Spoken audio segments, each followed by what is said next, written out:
يا أيها الذين آمنوا اذكروا الله ذكرا كثيرا وسبحوا بكرة وأصيلا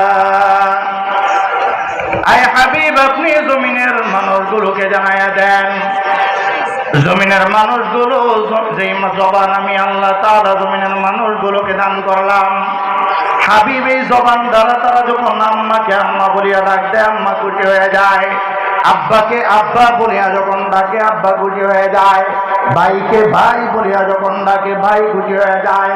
আয় হাবিব আপনি জমিনের মানুষগুলোকে জানায়া দেন, এই জবান দিয়া যদি তারা একবার আমি আল্লাহকে আল্লাহ বলিয়া ডাক দেয় আমি আল্লাহ খুশি হয়ে যাই। আয় হাবিব আপনি তাদেরকে জানায়া দেন, আমি আল্লাহ তাআলা খুশি হইয়া দুইটা জিনিস আমি আল্লাহ তাদেরকে দান করে, এক নাম্বার হলো দুনিয়া জমিনের শান্তি আমি আল্লাহ তাদেরকে দান করে। বলেন না সুবহানাল্লাহ। আয় হাবিব আপনি তাদেরকে জানায়া দেন, তারা যখন আমি আল্লাহকে আল্লাহ বলিয়া ডাকে আমি আল্লাহ কুদরতি রহমতের আওয়াজ দিয়া তাদেরকে ডাক দিয়া বলি, বান্দা কি জন্য আমি আল্লাহকে ডাকছ? আরে বান্দা বাড়ি লাগবে আমি আল্লাহর কাছে বলো, আমি আল্লাহ তোমার বাড়ির ব্যবস্থা করে দিব। ও দোস্ত আবার বুঝে থাকলে বলো, আমার আর তোমার জরুরত গলে দুনিয়ার কোনো মানুষ যদি পূরণ নাও করতে পারে, আমার বাবাও যদি পূরণ করতে না পারে, আমার মন্ত্রীও যদি পূরণ করতে না পারে, আমার জরুরত গুলো যদি কেউ পূরণ করতে নাও পারে, এই জরুরত গুলো পূরণ করতে পারেন যিনি, তিনি কে? আর একটু আওয়াজ দিয়ে বলো দোস্ত তিনি কে? এই জন্য আল্লাহ তাআলা জানায় দিলেন, আয় হাবিব আপনি জমিনের মানুষগুলোকে জানায় দেন, তারা যখন আমি আল্লাহকে আল্লাহ বলিয়া ডাক দেয় আমি আল্লাহ আইসা তাদেরকে ডাকের উত্তর দিয়া বলে, আরে বান্দা কি চাইবা আমার কাছে চাও, আমি আল্লাহ দেওয়ার জন্য রাজি আছি। বান্দা তোমার যত জরুরত আছে আমি আল্লাহর কাছে যাও, আমি আল্লাহ পূরণ করে দিব। আরে বান্দা তোমার ব্যবসার মধ্যে সমস্যা, ব্যবসা ঠিক মতো হইতেছে না, আমি আল্লাহর কাছে যাও, আমি আল্লাহ ব্যবসার মধ্যে বরকত দিয়ে দিব। এ বান্দা চাকরির মধ্যে সমস্যা, আমি আল্লাহর কাছে যাও, আমি আল্লাহ সমাধান করে দিব। রিজিকের মধ্যে সমস্যা, হালাল রিজিকের ব্যবস্থা হয় না, ভালো রিজিকের ব্যবস্থা হয় না। আরে বান্দা যাও যাও রে বান্দা, আমি আল্লাহ সব কিছু দেওয়ার জন্য প্রস্তুত, তুমি শুধু জবান দিয়া একবার আমি আল্লাহকে আল্লাহ বলিয়া ডাক দিয়া দাও। ও দোস্ত আবার ভালো করিয়া শোনো, অল্প সময় শেষ করে দেব।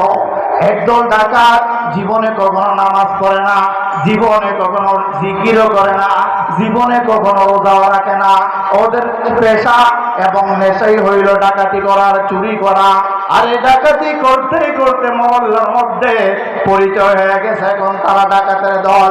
রাস্তা দিয়ে হাইতে যায়, মানুষগুলো দেখায় দেয় এরা হলো ডাকাত। হাট বাজারে যায়, মানুষগুলো দেখায় দেয় এরা ডাকাত।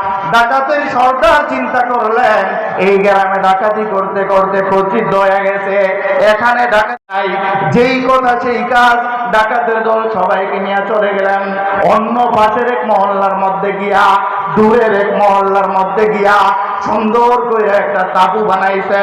একজন ডাকাত কে পাঠাইয়া দিছে, যাও যাও গিয়া খবর নিয়ে আসো এই দেশের মানুষগুলো কেমন, এই দেশের মানুষগুলো কি ভালো কিনা, এরা নামাজওয়ালা কিনা, এরা রোজাওয়ালা কিনা, এরা জিকিরওয়ালা কিনা।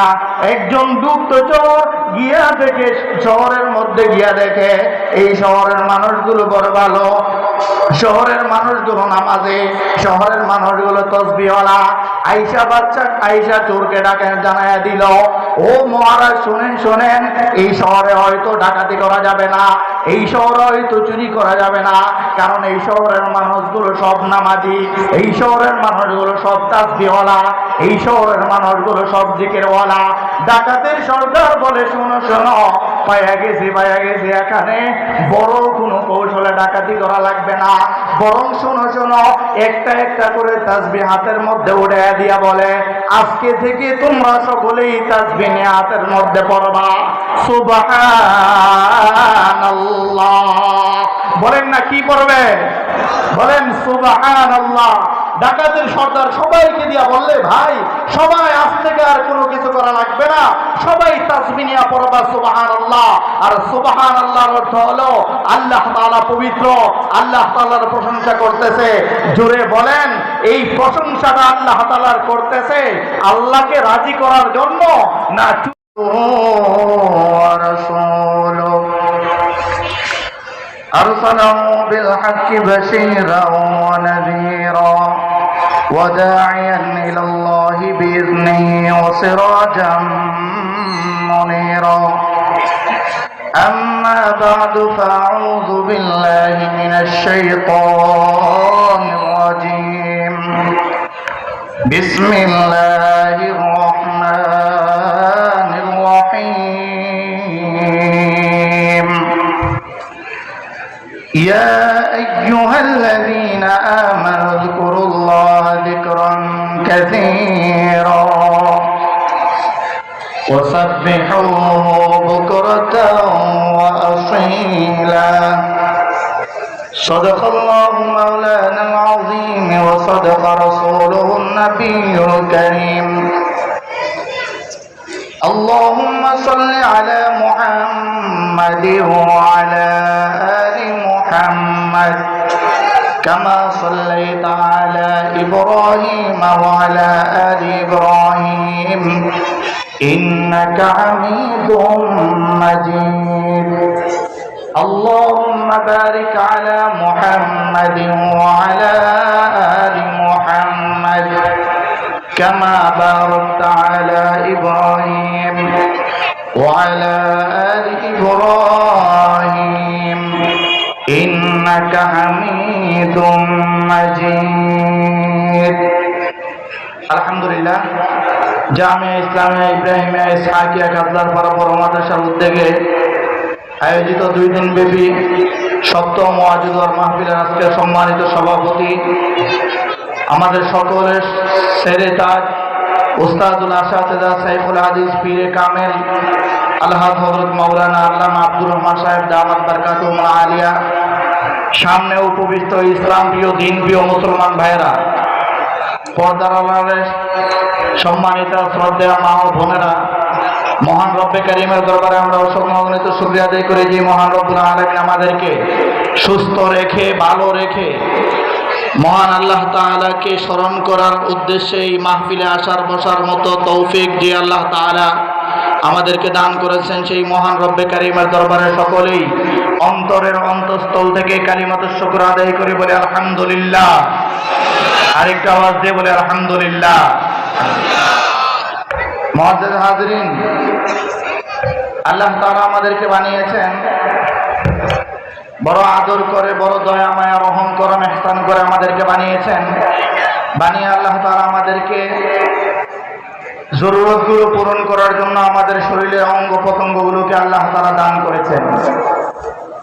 তো এই জরুরতগুলো আমরা যেহেতু হাত পা চোখ এগুলো দিয়ে আমরা আমাদের জরুরতগুলো পূরণ করি, ঠিক সেইভাবে নিজের মনের ভিতরে যে ভাব থাকে সেটা যেন আমরা প্রকাশ করতে পারি, এই জন্য আল্লাহ তাআলা আমাদেরকে একটা জবান দান করেছেন। যদি আওয়াজ দিয়ে বুঝে থাকলে বলেন, এই জবানের নাম, এই জবানে কথা বলার মতো শক্তি দিয়েছেন কে? আরেকটা আওয়াজ দিয়ে বলেন কে? আল্লাহ। তো সন্তান যখন বাবা মাকে, সন্তান যখন ছোট থাকে তো একটু বড় হওয়ার পরে সন্তান যখন মাকে আম্মা বলে ডাক দেয়, আব্বাকে আব্বা বলে ডাকে, তো আব্বা আম্মা খুশি হয় না বেজার হয়? ভাই বলেন না আওয়াজ দিয়ে, খুশি হয় না বেজার হয়? খুশি হয়। তা সন্তান যখন আব্বা আম্মাকে ডাক দেয় তো আব্বা আম্মা যেরকম খুশি হয়ে যান, ঠিক তেমনি ভাবে এই জবান দ্বারা বান্দা যদি আল্লাহকে আল্লাহ বলে একবার ডাক দেন তো আল্লাহ তাআলা খুশি হয়ে বলে, বান্দা তুমি আমার কাছে কি চাও বলো, আমি আল্লাহ তাআলা তোমার জরুরত পূরণ করে দিব। সুবহানাল্লাহ। এই জন্য আল্লাহ তাআলা আল্লাহর হাবিবকে দিয়ে জানায় দিয়েছেন কালামে মাজিদের মধ্যে, ইয়া আইয়ুহাল্লাযীনা আমানু যকুরুল্লাহ যিকরান কাসীরা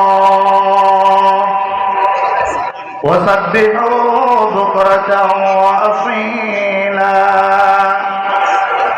আয় হাবিব, আপনি জমিনের মানুষগুলোকে জানায়া দেন, জমিনের মানুষগুলো যেই জবান আমি আল্লাহ তাআলা জমিনের মানুষগুলোকে দান করলাম, হাবিব এই জবান দ্বারা তারা যখন আম্মাকে আম্মা বলিয়া ডাক দেয় আম্মা খুশি হয়ে যায়, আব্বাকে আব্বা বলিয়া যখন ডাকে আব্বা খুশি হয়ে যায়, ভাইকে ভাই বলিয়া যখন ডাকে ভাই খুশি হয়ে যায়। আয় হাবিব আপনি জমিনের মানুষগুলোকে জানাইয়া দেন, এই জবান দিয়া যদি তারা একবার আমি আল্লাহকে আল্লাহ বলিয়া ডাক দেয় আমি আল্লাহ খুশি হয়ে যাই। আয় হাবিব আপনি তাদেরকে জানাইয়া দেন, আমি আল্লাহ তাআলা খুশি হইয়া দুইটা জিনিস আমি আল্লাহ তাদেরকে দান করে। এক নাম্বার হলো দুনিয়া জমিনের শান্তি আমি আল্লাহ তাদেরকে দান করে। বলেন না সুবহানাল্লাহ। আয় হাবিব আপনি তাদেরকে জানাইয়া দেন, তারা যখন আমি আল্লাহকে আল্লাহ বলিয়া ডাকে আমি আল্লাহ কুদরতি রহমতের আওয়াজ দিয়া তাদেরকে ডাক দিয়া বলি, বান্দা কি জন্য আমি আল্লাহকে ডাকছ? আরে বান্দা বাড়ি লাগবে আমি আল্লাহর কাছে বলো, আমি আল্লাহ তোমার বাড়ির ব্যবস্থা করে দিব। ও দোস্ত আবার বুঝে থাকলে বলো, আমার আর তোমার জরুরত গলে দুনিয়ার কোনো মানুষ যদি পূরণ নাও করতে পারে, আমার বাবাও যদি পূরণ করতে না পারে, আমার মন্ত্রীও যদি পূরণ করতে না পারে, আমার জরুরত গুলো যদি কেউ পূরণ করতে নাও পারে, এই জরুরত গুলো পূরণ করতে পারেন যিনি, তিনি কে? আর একটু আওয়াজ দিয়ে বলো দোস্ত, তিনি কে? এই জন্য আল্লাহ তাআলা জানায় দিলেন, আয় হাবিব আপনি জমিনের মানুষগুলোকে জানায় দেন, তারা যখন আমি আল্লাহকে আল্লাহ বলিয়া ডাক দেয় আমি আল্লাহ আইসা তাদেরকে ডাকের উত্তর দিয়া বলে, আরে বান্দা কি চাইবা আমার কাছে চাও, আমি আল্লাহ দেওয়ার জন্য রাজি আছি। বান্দা তোমার যত জরুরত আছে আমি আল্লাহর কাছে যাও, আমি আল্লাহ পূরণ করে দিব। আরে বান্দা তোমার ব্যবসার মধ্যে সমস্যা, ব্যবসা ঠিক মতো হইতেছে না, আমি আল্লাহর কাছে যাও, আমি আল্লাহ ব্যবসার মধ্যে বরকত দিয়ে দিব। এ বান্দা চাকরির মধ্যে সমস্যা, আমি আল্লাহর কাছে যাও, আমি আল্লাহ সমাধান করে দিব। রিজিকের মধ্যে সমস্যা, হালাল রিজিকের ব্যবস্থা হয় না, ভালো রিজিকের ব্যবস্থা হয় না। আরে বান্দা যাও যাও রে বান্দা, আমি আল্লাহ সব কিছু দেওয়ার জন্য প্রস্তুত, তুমি শুধু জবান দিয়া একবার আমি আল্লাহকে আল্লাহ বলিয়া ডাক দিয়া দাও। ও দোস্ত আবার ভালো করিয়া শোনো, অল্প সময়ে শেষ করে দিব। একদল ডাকাত জীবনে কখনো নামাজ পড়ে না, জীবনে কখনো জিকিরও করে না, জীবনে কখনো রোজাও রাখে না, ওদের পেশা এবং নেশাই হইল ডাকাতি করার, চুরি করা। আর এই ডাকাতি করতে করতে মহল্লার মধ্যে পরিচয় হয়ে গেছে, এখন তারা ডাকাতের দল। রাস্তা দিয়ে হাইতে যায়, মানুষগুলো দেখায় দেয় এরা হলো ডাকাত। হাট বাজারে যায়, মানুষগুলো দেখায় দেয় এরা ডাকাত। ডাকাতের সর্দার চিন্তা করলেন, এই গ্রামে ডাকাতি করতে করতে প্রচিদ্ধ হয়ে গেছে, এখানে ডাকাত নাই, যেই কথা সেই কাজ। ডাকাতের দল সবাইকে নিয়ে চলে গেলেন অন্য পাশের এক মহল্লার মধ্যে গিয়া, দূরের এক মহল্লার মধ্যে গিয়া সুন্দর করে একটা তাবু বানাইছে। একজন ডাকাত কে পাঠাইয়া দিছে, যাও যাও গিয়া খবর নিয়ে আসো, এই দেশের মানুষগুলো কেমন, এই দেশের মানুষগুলো কি ভালো কিনা, এরা নামাজওয়ালা কিনা, এরা রোজাওয়ালা কিনা, এরা জিকিরওয়ালা কিনা। একজন গুপ্তচর গিয়া দেখে, শহরের মধ্যে গিয়া দেখে এই শহরের মানুষগুলো বড় ভালো, শহরের মানুষগুলো নামাজে, শহরের মানুষগুলো তসবিহওয়ালা। আইসা বাচ্চা আইসা চোরকে ডাকে জানাইয়া দিল, ও মহারাজ শোনেন শোনেন, এই শহরে হয়তো ডাকাতি করা যাবে না, এই শহরে হয়তো চুরি করা যাবে না, কারণ এই শহরের মানুষগুলো সব নামাজি, এই শহরের মানুষগুলো সব তাসবিহওয়ালা, এই শহরের মানুষগুলো সব জিকিরওয়ালা। ডাকাতের সর্দার বলে, শোনো শোনো, পাইয়া গেছি এখানে বড় কোনো কৌশলে ডাকাতি করা লাগবে না, বরং শোনো শোনো, একটা একটা করে তাসবিহ হাতের মধ্যে উঠে দিয়া বলে, আজকে থেকে তোমরা সকলেই তাসবিহ নিয়ে হাতের মধ্যে পড়বা সুবহানাল্লাহ। বলেন না কি পড়বে? বলেন সুবহানাল্লাহ। ডাকাতের সর্দার সবাইকে দিয়া বললে, ভাই সবাই আজ থেকে আর কোনো কিছু করা লাগবে না, সবাই তাসবিহ নিয়ে পড়বা সুবহানাল্লাহ। আর সুবহানাল্লাহর অর্থ হলো আল্লাহ তাআলা পবিত্র, আল্লাহ তাআলার প্রশংসা করতেছে। জোরে বলেন, এই প্রশংসাটা আল্লাহ তাআলার করতেছে আল্লাহকে রাজি করার জন্য না